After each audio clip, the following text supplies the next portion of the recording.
video aku. Iya.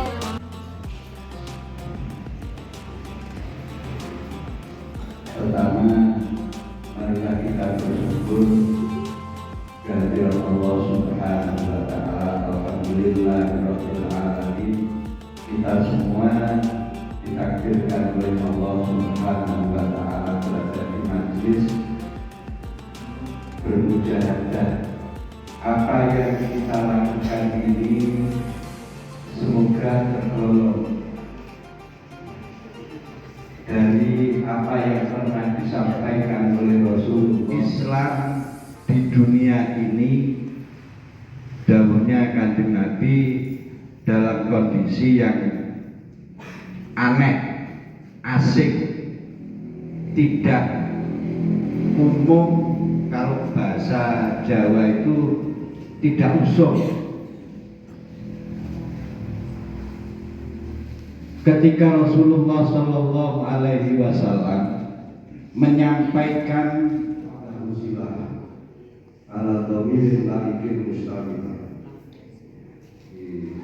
muasisi yang didirikan oleh panjenenganipun Romo Guru Kyai Haji Gus Mujib Mustahil.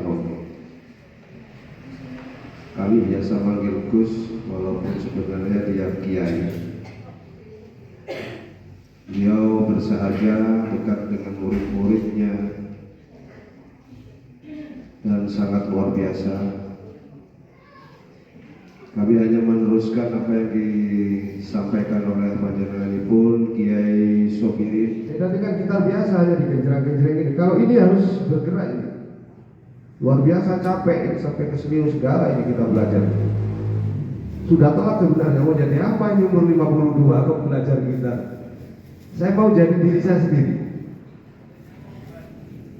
Lebih susah itu menjadi diri sendiri.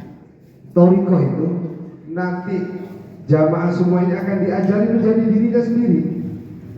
Bagaimana diri kita ini ketika menghadapi kematian, butuh mursyid, butuh pembimbing. Ketika harus dicekik sama malaikat, taruhlah dicekik. Gimana itu orang yang panik? Tidak ada. Coba bayangin kalau kemudian banjir bandang datang ya. Di situ apa aja kita jadikan pegangan, entah itu rumput, entah itu apa aja dipegang. Pokoknya kita selamat. Tetapi kalau salah yang kita pegang, kita hanyut, apa artinya? Atau kita nyantai aja, tenang, kita masih jauh. Begitu sudah sakaratul maut, masa kita mau berenang, belajar berenang? Banjir sudah tiba, kita belajar berenang. Apa manfaatnya belajar berenang? Banjir sudah tiba. Ini sudah terjadi kerusakan karena gempa. Orang baru belajar bagaimana cinta kepada alam. Gempa sudah tiba, longsor sudah menjadi. Kita baru paham belajar bagaimana menanam pohon. Mimmo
sholat 2 rakaat. Nabi dibawa naik ke langit yang pertama, dan di sana bertemu dengan Nabi Adam. Ketika bertemu dengan Nabi Adam itu cuma melakukan 2 hal. Kalau nengok ke kanan, beliau tersenyum. Kalau nengok ke kiri, beliau menangis. Kenapa engkau kalau melihat ke kanan tertawa, senyum, kalau melihat ke kiri menangis karena tetes air mata? Iya, aku adalah nenek moyang manusia, dan aku tidak bisa menolong mereka karena tetap ada dari keturunanku ini. Satu, karena kamu bisa meluruskan ketauhidan, mereka bisa masuk surga. Aku lihat mereka yang masuk surga itu, aku tersenyum. Tapi ada juga keturunan itu yang harus masuk neraka, itu di kiri saya. Maka itu saya sedih. Sebagai mbaknya itu tidak bisa nolong titik-titiknya. Begitu melihat kajian Nabi kayak sedih, lalu bertanya, "Lima tabki ya Rasulullah, kenapa kau kelihatan seperti mau menangis ya Rasulullah?" "Iya bisa, iya Ja'far, aku sedih. Setahun ini wahyu tidak turun. Setahun ini Khadijah istriku menikah. Setahun ini Yusuf cucunya. Namun nanti kalau sudah dari atas sana tidak akan ketemu saya lagi. Maka dari itu saya pesan kepada umatmu, mulai sekarang yang banyak menanam yang bisa tumbuh tanaman itu nanti di surga. Apa itu? Subhanallah, alhamdulillah, wa la ilaha illallah, wallahu akbar. Yang sering baca itu tanaman yang akan bisa tumbuh di surga. Yang kedua, la haula wa la quwata illa billah.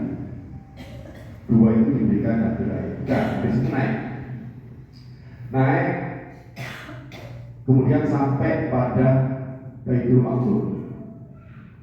Baitul Ma'mur itu kalau ditarik, bumi ini, tengah-tengahnya bumi itu, yang paling tengah dan paling apa? Leduk, paling turunan sedunia itu tepatnya di Mekah. Innamal awwalu linnasi bi Bakkah mubarak. Bakkah itu jadi Mekah. Bakkah itu tempat yang paling cekul. Seluruh bumi yang paling cekul di Mekah. Dan di bawah Ka'bah itu ada hubungannya dengan surat Qaf. Qaf itu ujungnya itu menyebutkan air Zam-Zam. Itu adalah gunung yang kuat. Gunung itu mengitari seluruh dunia. Makanya nanti kiamat itu pertama kali kan hilangnya Ka'bah, 1 kali serang kabut seluruh dunia yang habis, tenggelam, itu disebut dengan tahun Alif Yu. Aku berdoa hari ini kontrakannya habis, mau pindah rumah, itu saya. Makanya saya bilang sama Pak Diri, kalau mau Brebes di Pak siang di Pak sana, udah. Terus gimana kalau baca mereka? Ya udah sekalian. Makanya ya Bapak ini dikarahin nanti cepat tulis Pak. Gak bisa, aku tulisin Pak ya. Nah kalau dalam 1 hari itu semua dimakan. Apa saja dimakan. Ya roti dimakan, semua dimakan. Tapi pencernaannya sudah nggak bisa. Makanya pada saat mati itu, kenapa kok yang mati selalu ditutupi seperti itu bukan salah satunya auratnya ditutupi, tapi jangan sampai kalau ditekan perutnya itu tidak bisa dikendalikan. Jadi kalau makan cilok itu keluar cilok, makan sate keluar sate, tekan sedikit itu keluar karena pencernaan tidak sempurna. Makanya kalau bapak-bapak sekarang ditawari makan kok semua dimakan, itu berarti besok mati. Gak ada. Ketika sampai di Lauhul Mahfuz, itu tidak ada satupun yang bisa pernah ke sana. Kita pun pernah dari sana. Tapi kita nggak tahu apa. Cuma tahu ukur kita sekarang hidup di sini, takdir kita ketemu di sini karena rezeki kesehatan, karena rezeki kesempatan, karena rezeki tempat. Kita diberi rezeki, termasuk yang ditulis dalam Daud, rezeki itu bukan hanya uang. Umur tua, matanya masih sehat, lihat brodong masih seger, jagung nanti. Ya jagung itu juga namanya rezeki. Nah, apa yang jadi hebat Nabi Muhammad kok bisa sampai di Lauhil Mahfuz? Jasad hebat, oke.